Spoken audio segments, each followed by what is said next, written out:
आबाका किस्त एक।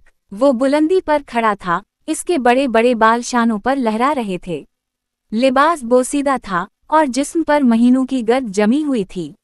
वो साकत था, बिल्कुल बेहिस, वो हरकत सिर्फ इसकी आंखें मुहर्रक थीं। वो अपने सामने एक अजीब वो गरीब मंजर देख रहा था। एक वसी वो अरीज मैदान में हद निगाह तक खेमों का एक जहां आबाद था। यूं लगता था जैसे खेमों का एक समंदर है जो उफुक उफुक फैला हुआ है। सैकड़ों नहीं, हजारों नहीं, ये लाखों खेमे थे और इन खेमों के दरमियान एक बहुत बड़ा परचम काफी बुलंदी पर लहरा रहा था। मेलों दूर से देखा जा सकता था। इस परचम पर याक की 9 दुमें बनी हुई थीं। हाँ, यही परचम था जिसके ज़ेर साया चलने वाला वहशी तातारियों का टडी दल दुनिया के एक बड़े हिस्से को खाक वो खून में डबो चुका था। ये खान आजम चंगेज खां का परचम था। दहशत वो बर्बरियत, कत्ल वो गारत गरी की अलामत। ये परचम कराकोरम की हवाओं में किसी अफरीद की तरह फड़फड़ा रहा था। अजनबी ने इस परचम पर निगाहें मरकूज की। गुरूब होते हुए सूरज की सुर्खी इसके चेहरे पर मुनकिस हो रही थी। वो चंद लम्हे टिकटिकी बांधे इस परचम को घूरता रहा, तब उसकी निगाह एक बार फिर खेमों के इस अजीम उश्शान शहर का तवाफ करने गई। खाने आजम चंगेज खां मर चुका था और अब इसकी औलाद नए खाकान का इंतखाब करने के लिए कराकोरम, सियाह रेत का शहर, में जुमा हुई थी। खाने आजम की मौत के बाद ये पहली करोलताई मजलिस मशावरत थी। इस करोलताई में शिरकत के लिए दुनिया के दूर दराज इलाकों से वफूद पहुंचे थे। बड़े बड़े सरदार, शहजादे और इलाकों के हुक्मरान कई दिनों से यहाँ जैसे इस्तादा किए हुए थे। एशियाई कूचक और मशरक़ी यूरोप के मुफ्तूहीन और दूर उफ्तादा इलाकों की अहम शख्सियात यहाँ मौजूद थीं। इनमें से बहुत सौ को आना पड़ा था और बहुत से इसलिए आए थे ताकि मुस्तक़बिल के फरमानरवाओं को अपनी फरमानबरदारी और इताअत गुजारी का यकीन दिला सकें। इस इज्तिमा में दुनिया के सबसे बड़े फरमानरवा का इंतखाब होने वाला था। खाने आजम का बड़ा बेटा जोजी तो खान आजम से पहले ही मरकर नीले जाविदानी आसमान के उस पार पहुंच चुका था। अब उसके 3 बेटे थे। सबसे बड़ा चुगताई, मुंझला और अगदाई और छोटा तौलाई। इनमें से मुस्तक़बिल का हुक्मरान कौन होगा, कौन खाकान का लक़ब इख्तियार करेगा, ये सवाल सबके लिए अहम था। हर कोई आने वाले वक्त का मुंतज़िर था। खेमों का ये अजीम उश्शान शहर अपने खाकान का मुंतज़िर था। इस यादगार जश्न तरफ का मुंतज़िर था जो ख़ानदान के इंतखाब के बाद बर्पा होना था। हज़ारों लाखों इंसान हशरात अलारस की तरह उन खेमों के दरमियान घूमते की दिखाई दे रहे थे। बच्चे बूढ़े जवान, उनमें सब शामिल थे। शाम के खाने की तैयारी हो रही थी। फिजा में गोश्त की खुशबू रची हुई थी।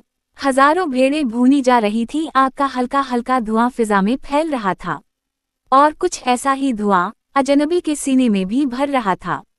इसे लग रहा था जैसे अंदर ही अंदर कोई चिंगारी सुलग रही है। वो कुछ देर और खेमों के इस शहर को देखता रहा तो ये चिंगारी भद से एक शोले में तब्दील हो जाएगी। इसने अपना रुख फेर लिया। अब उसके सामने खेमे नहीं थे। हद निगाह तक ऊंचे नीचे टीले थे और ऊपर नीम तारीक आसमान। वो वहीं एक जगह बैठ गया। उसने अपने खाली पेट पर हाथ फेरा। उसे याद नहीं था वो कब से भूखा है। शायद 1 दिन से, शायद 2 दिन से, या शायद इससे भी ज्यादा अरसे से, और कम वो बैशा इतने ही अरसे से उसने पानी भी नहीं पिया था।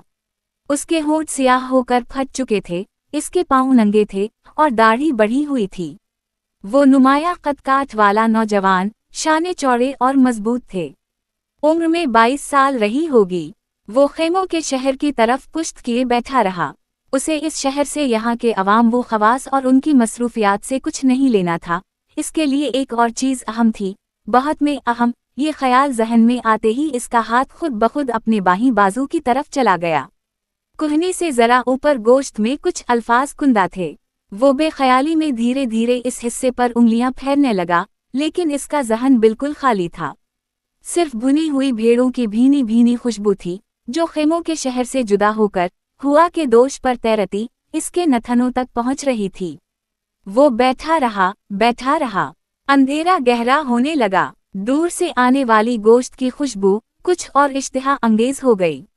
फिर वो अपनी जगह से उठा और मखतलत कदमों से नजदीकी खेमों की तरफ बढ़ने लगा। कोई 1 फरलांग का फासला तय करके वो उन खेमों से बिल्कुल करीब पहुंच गया। यहाँ पहुंचकर वो जमीन पर लेट गया। एक तरह से ये खेमों के इस अजीम उशान शहर की मुजाफाती आबादी थी। वो खेमों के अकब में था, अंदर से हंसी मजाक और बातों की आवाज आ रही थी। इसने 2-3 खेमों के करीब पहुंचकर कान लगाए। हर खेमे में एक से ज्यादा अफराद मौजूद थे।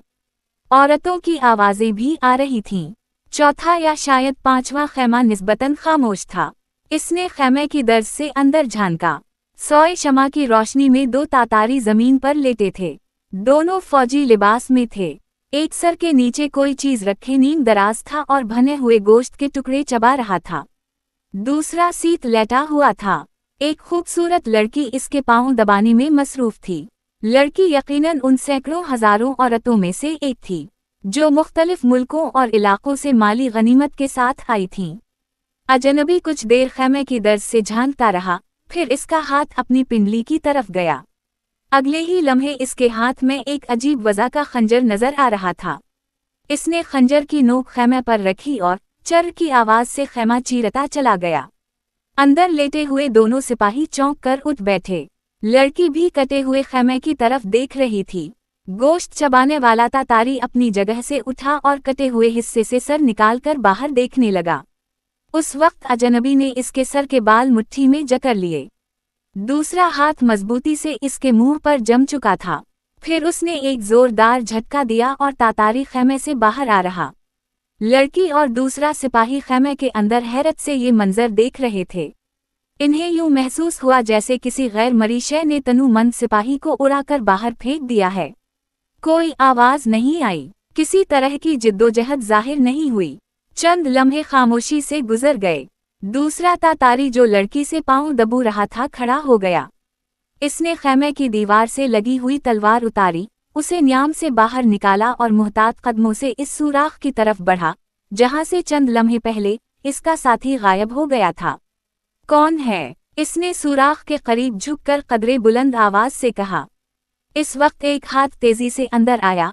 उससे पहले कि लड़की कुछ समझती, ये तातारी भी जैसे हवा में उड़ता हुआ खेमे से बाहर निकल गया। वो सकते के आलम में देखती रही। कोई आहट सुनाई नहीं दी। चंद लम्हे यूं ही गुजर गए। फिर खेमे का फटा हुआ कपड़ा हिला, किसी ने झांका और अंदर आ गया। लड़की को झटका सा लगा। थोड़ी देर पहले उसने निहायत खौफनाक मंजर देखा था। यक्के बाद दीगरे दोनों तातारी कटे हुए खेमे की दूसरी तरफ गायब हो गए थे। ये मंजर इतना अजीब व गरीब था कि कोई भी औरत होती तो अपने हवास पर काबू ना रख सकती और चीखती चलाती बाहर भाग जाती। लेकिन अगर लड़की अपनी जगह खड़ी रही थी तो उसकी वजह सिर्फ ये थी कि सुराख से गायब होने वाले दोनों अफराद तातारी थे, और वो जानती थी कि इसके लिए तातारी से बढ़कर जालिम, सफ़ाक और कातिल चीज कोई नहीं हो सकती। अगर खेमे के दूसरी तरफ कोई इफरीत भी थी तो इससे डरने की जरूरत नहीं थी, लेकिन वो ये देखकर हैरान रह गई कि खेमे अंदर दाखिल होने वाला भी एक तातारी था। वो सिपाही तो दिखाई नहीं देता था, लेकिन इसकी वज़ाकत ये समझाने के लिए काफी थी कि वो भी मंगोल है। लंबे बाल, नोकीली मूछें और कदरे ऊपर को उठी हुई भनवी, लेकिन इस जलिये में भी वो खासा परकशिश दिखाई देता था। इसके हाथ में पकड़े हुए खंजर नुमा आले से अभी तक लहू टपक रहा था। इसने लपक कर खंजर लड़की की गर्दन पर रख दिया और होंठों से शी की आवाज निकल कर आसे खामोश रहने का इशारा किया। फिर वो जमीन पर पड़ी हुई रुकाबी की तरफ बढ़ा। भीड़ की नीम सूखता दान का एक बड़ा हिस्सा अभी मौजूद था। करीब ही एक जग पड़ा था। इसने जग से मुंह लगाया, लेकिन फिर फौरन पीछे हटा दिया। इसमें शराब थी। करीब ही एक दूसरा जग पड़ा था। इसमें पानी था। इसने जग से मुंह लगाया और कटाकट सारा पानी पी गया।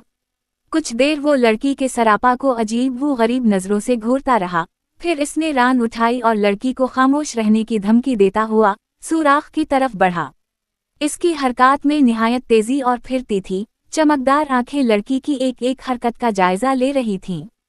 फिर बड़े आराम से कपड़ा उठाकर वो बाहर निकल गया। जून ही वो निकला, लड़की के भागने और चीखने की आवाज सुनाई दी। खेमे से छन छन कर आती रोशनी में अजनबी ने जमीन पर पड़ी दोनों लाशों का जायजा लिया।